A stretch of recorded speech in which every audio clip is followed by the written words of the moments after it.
السلام علیکم ورحمۃ اللہ۔ ناظرین، محرم میں ذکر کربلا کرنا ایک مومن کی امام حسین رضی اللہ عنہ سے عقیدت و محبت کا اظہار ہے، مگر اس دعوی محبت کی سچائی اسوہ حسینی پر عمل پیرا ہونے سے مشروط ہے۔ تو پھر آئیے میدان کربلا میں اسوہ حسینی کی ایک جھلک دیکھتے ہیں۔ عنوان گفتگو ہے پیغام کربلا، صبر اور نماز۔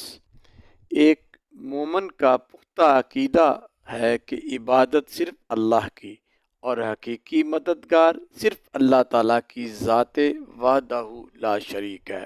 اسی لیے ہر روز نماز میں اخلاص دل سے ہم پکارتے ہیں ایاک نعبد و ایاک نستعین، کہ اے اللہ ہم تیری ہی عبادت کرتے ہیں اور تجھ سے ہی مدد مانگتے ہیں۔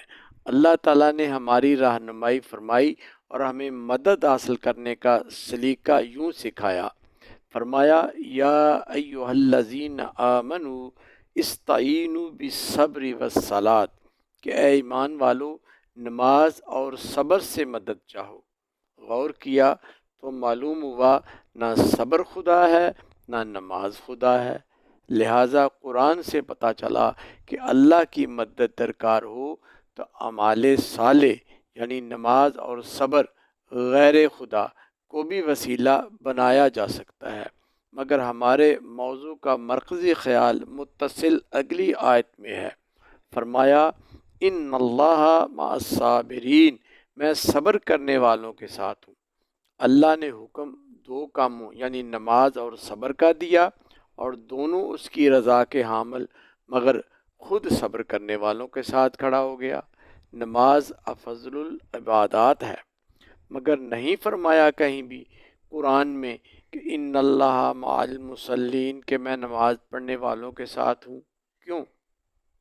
ایک وجہ تو علم شریعت سے ظاہر ہوتی ہے کہ نماز کا تعلق ظاہری عمل سے ہے، مگر صبر کا تعلق باطن سے ہے، اور اللہ دلوں کے اخلاص اور نیات کو شرف قبولیت عطا فرماتا ہے، جبکہ ریاکاری کے اعمال کو اللہ رد کر دیتا ہے۔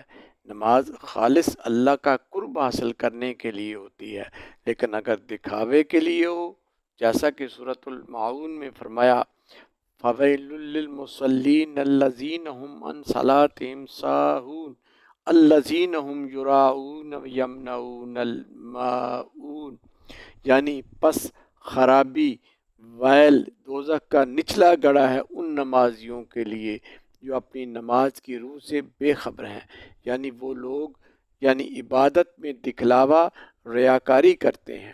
لہٰذا فرمایا میں صبر کرنے والوں کے ساتھ ہوں، اس لیے کہ صبر کی کیفیت کا تعلق باطن سے ہے، اور اللہ دلوں کے بید خوب جانتا ہے کہ حقیقت میں صابر کون ہے۔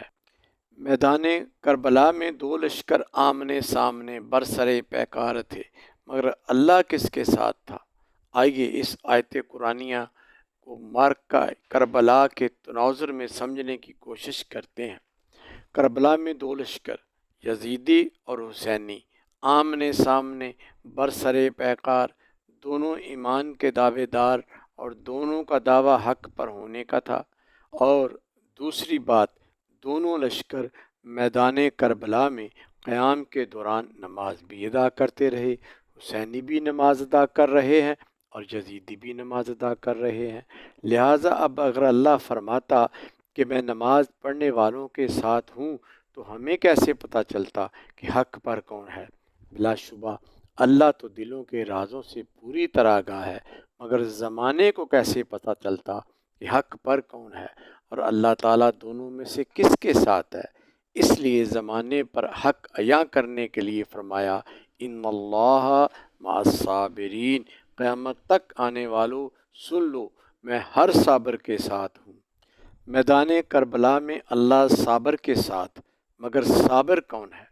اسی آیت قرآنیہ کے تناظر میں کربلا کے منظر پر غور کریں تو صابر کی علامات اللہ نے یوں بیان فرمائیں وَلَنَبْلُوَنَّكُمْ بِشَيْءٍ مِّنَ الْخَوْفِ وَالْجُوعِ وَنَقْصٍ مِّنَ الْأَمْوَالِ وَالْأَنفُسِ وَالثَّمَرَاتِ، بالضرور ہم تمہیں آزمائیں گے، کچھ ڈر اور بھوک سے، اور کچھ مالوں اور جانوں اور پھلوں کے نقصان سے۔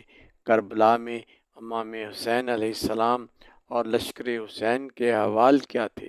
22,000 کے لشکر کی ننگی تلواروں کا خوف، 3 دن کی بھوک و پیاس، پھر وہ وقت بھی کہ آنکھوں کے سامنے ساتھی بھی کٹ رہے ہیں، اہل خاندان بھی، بھائی بھتیجے بیٹے جوان شہید، بچے بھی قربان، مال اور جانوں کا ضیاع ہو چکا، مگر پائے استقامت میں لغزش نہیں آئی۔ گویا کربلا میں حسین کے صبر کو خالق اور مخلوق سب مانتے ہیں، لہٰذا قرآن کا فتویٰ کہ کربلا میں اللہ تعالیٰ حسین کے ساتھ تھا، یزیدیوں کے ساتھ نہیں تھا۔ ناظرین، گفتگو جاری ہے، بقیہ حصہ دوم میں ملاحظہ فرمائیں۔